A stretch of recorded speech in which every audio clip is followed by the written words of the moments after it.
जय बोलिए आदिनाथ भगवान की जय। आचार्य प्रभा चंद्र जी की जय, जिन्होंने भक्तांबर स्तोत्र को महाव्याधि नाशक नाम दिया है, ऐसे आचार्य प्रभा चंद्र जी की जय। श्वेत पिच्छाचार्य विद्यानंद जी मुनिराज, जिनकी मुनि दीक्षा दिल्ली में हुई, उन मुनिराज की जय हो। आचार्य प्रक सागर जी मुनिराज की जय हो। आचार्य मानतुंग जी आचार्य की जय हो। सरस्वती माता की जय हो। भक्तांबर स्तोत्र की जय हो। बंधुओं, भक्तांबर स्तोत्र काव्य की श्रृंखला में आज हम आपके लिए लेकर आए हैं काव्य नंबर 14 व 15 की कहानी वासना मुरझा गई। प्रेम और वासना दोनों पृथक पृथक चीजें हैं। प्रेम दाम्पत्य जीवन में सोने में सुगंध बनकर रहता है।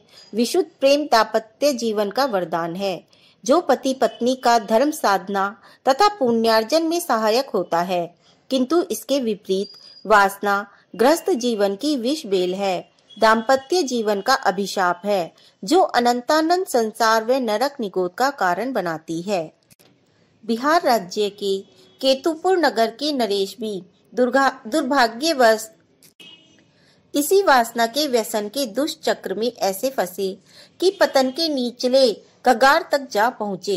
हुआ यह कि नगर के राजवैद्य ने राजा के लिए गुटिका तैयार की, जिसका नाम था कल्लोल कामनी गुटिका। खाते ही गुटिका ने राजा पर अपना रंग जमाना शुरू कर दिया। उसकी आंखों में मादकता टपकने लगी, मुख उक्त रक्तचाप से लाल हो गया, शरीर में गर्मी व तनाव आ गया। उस गुटिका का नशा राजा पर एकदम सवार हो गया। उस जमाने में प्रचलित गुटके अवश्य सर्वधारण को उपलब्ध नहीं थे, किंतु केतुपुर नरेश उस विशिष्ट गुटिका को खाकर पलंग पर लेटे ही थे कि पीछे से आवाज आई, स्वामीन, आपको महारानी याद कर रही है। राजा ने नजर ऊपर उठाई तो उठी रह गई, मानो उन्होंने दिन रात काम करने वाली चंपा बांदी को भी पहचाना नहीं। चंपा को राजा की वासना भरी आंखें उसके सौंदर्य का पान करती सी दिखाई दी। एक बार तो राजा की यह अभद्रता देखकर दासी चंपा घबरा गई कि राजा को आज क्या हो गया है, कहीं इन्होंने मुझे रानी तो नहीं समझ लिया। किंतु स्त्री चरित्र पुरुषस्य भाग्य, देवो न जानाति कुतो मनुष्य की उक्ति के अनुसार चंपा की बुद्धि भी फिर गई, मानो उसकी वासना भी जागृत हो गई हो। उसने राजा के समक्ष अपना सर्वस्व समर्पण करने में ही अपनी भलाई समझी। कोई भी व्यसन प्रारंभ में भले ही छोटा सा दिखाई देता है, परंतु समूर्छन जीवों की भांति वह दिन दूनी रात चौगनी गति से बढ़ता जाता है। राजा की वासना का व्यसन भी एक दिन का नहीं, बल्कि नित्य प्रति का काम हो गया। चंपा का प्यार भी उंगली पकड़कर पहुंचा पकड़ने लगा। उसका प्यार अब प्यार के साथ साथ शासन का रूप लेने लगा। नगर के शासक के ऊपर अब चंचल चंपा शासन कर रही थी।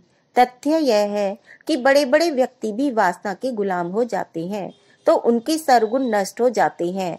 लज्जा और विवेक भी कामांध हो लोगों का साथ छोड़ देती है। अतः राजा और चंपा के वासना व संबंधों का पता पतिव्रता महारानी कल्याणी को चल गया। राजा के इस निंदनीय कृत्य से महारानी के निष्कपट निश्चल और पवित्र प्रेम को तो धक्का लगा ही, साथ ही उसे अधिक चिंता इस बात की थी कि यथा राजा तथा प्रजा के सिद्धांतानुसार राजा के दुराचरण का प्रभाव प्रजा पर पड़ेगा, तो राजा फिर दुराचारी लोगों को कैसे दंडित कर सकेगा। अतः रानी ने राजा को समझाने और सुमार्ग पर लाने का हर संभव प्रयास किया, किंतु वासना में अंधे राजा पर उसका कोई प्रभाव न पड़ा। तब रानी ने प्रतिज्ञा की कि जब तक राजा पर स्त्री गमन के पाप का त्याग नहीं करेंगे, तब तक मेरा राजा से कोई भी शारीरिक या आत्मिक संबंध नहीं रहेगा। रानी की प्रतिज्ञा और राजा की वासना के बीच संघर्ष छिड़ गया। वासना से विवेकहीन हो चुका राजा इस संघर्ष से क्रोधित हो उठा और उसने रानी को अपने रास्ते से हटाने का दुर्भाग्यपूर्ण फैसला कर डाला। उसने महारानी कल्याणी को निकट के घने वन में एक निर्जन कुएं में गिरवा दिया। वासना में अंधा होकर मनुष्य पतन की कितनी गहराई में जा गिरता है, यह उसके घृणित उदाहरणों में से एक है। किंतु केतुपर नगर के कामान नरेश की वासना यदि क्रोध में बदली थी, तो पतिव्रता रानी कल्याणी की दृढ़ प्रतिज्ञा भी अब भक्ति रस में बदल चुकी थी। उसे याद आया कि एक बार नगर में दिगंबर मुनिराज का संग आया था। उनके उपदेश में उन्होंने मुझे भक्तांबर स्तोत्र का पाठ करने को कहा था। सो रानी सम्यक दृष्टि जिन भक्त होने के कारण महाप्रभावक स्तोत्र भक्तांबर जी में बड़ी दृढ़ श्रद्धा रखती थी। भक्तांबर स्तोत्र के एक एक शब्द में अनंत अलौकिक चमत्कारों की शक्ति भरी हुई है। इस संकट के समय महारानी ने दृढ़ श्रद्धा व भक्ति के साथ श्री भक्तांबर स्तोत्र के 14वें व 15वें श्लोकों का रिद्धि व मंत्र सहित पाठ करना शुरू कर दिया।